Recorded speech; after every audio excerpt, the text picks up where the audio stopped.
Today I want to talk about understanding when to include music in your film and knowing you found the right piece of music to use for a scene.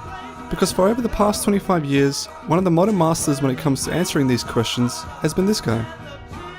So let's explore the process Quentin Tarantino takes to figuring out when it feels right to implement music and how you could use a piece of music to turn a scene in your film to become something special.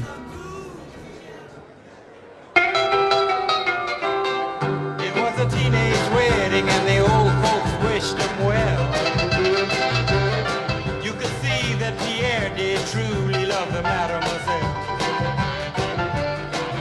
In Tarantino's world, he'll only use music if it can complement certain attributes about the scene, and will try to refrain from simply employing it as a filler to move the story along. I try not to use music just as a case of pacing. That's how everybody else does it. They put innocuous music just to kind of get the ticking clock going. And I think the reason that my music works so good is I don't just blanket it in there. When it is in there, it's there for a real purpose. Take this transition scene from his film Django Unchained, where we have characters literally walking across the frame of the screen in order to transition to a new location in the plot. I need 100 black Coffins for 100 bands, me and 100 black grapes so I can lay their ass. I need 100 black preachers with a black sermon to tell from 100 black Bibles. While we send them all to hell, I need 100. Even though you might not know anything about the scene, you can still gather that there's tension between the characters, as both the song's music and lyrics work to create a menacing feeling in the air, and is echoing what's on their minds. But all of this actually isn't that new of a concept. You can use an upbeat song that has a rhythmic pulse to make a training montage feel more inspirational.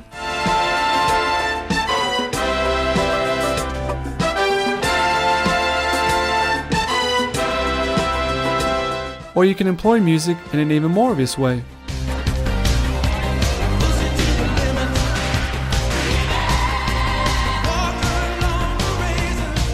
Tarantino's continuing the trend of not only working with music to produce a certain atmosphere or to communicate words that aren't being said, he's also searching for pieces of music that can inspire him and is waiting to find that perfect marriage with the characters and material that he writes for the screen. My material and my characters have to come first. When I find a great piece of music I'd like to use, it's waiting to find the perfect marriage.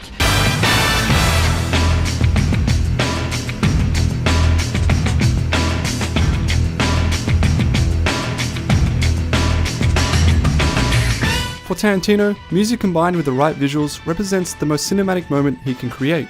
And with an ongoing filmography that has boasted a variety of memorable scenes that have used music, it's becoming harder and harder to argue against that. If you use the right song in the right scene, it's about as cinematic a thing as you can do. I mean, you're really doing what movies do better than any other art form. So the next time you see a film and hear a piece of music, think about if it's adding anything extra towards the scene, or is it simply just there as background noise? The priorities of filmmaking don't just come down to what you show on screen, but also what you give people to hear. And if you treat both aspects with equal importance, you might soon just be finding yourself creating a moment that will always go down as a recognizable scene.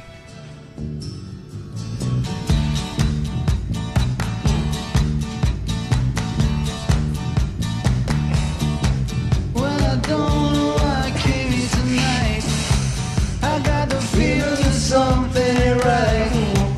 I'm so scared in case I fall off my chair, and I'm wondering how I'll get down the stairs. Clowns to the left of me, jokers to the right. Here I am, stuck in the middle with you. Yes, I'm stuck in the middle with you, and I'm wondering what it is I should do.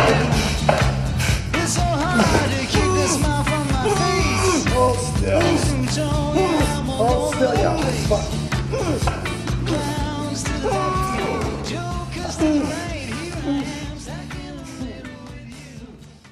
You want to turn it down? I'm listening to it. Listen, I need to tell you, you're a little bit uptight.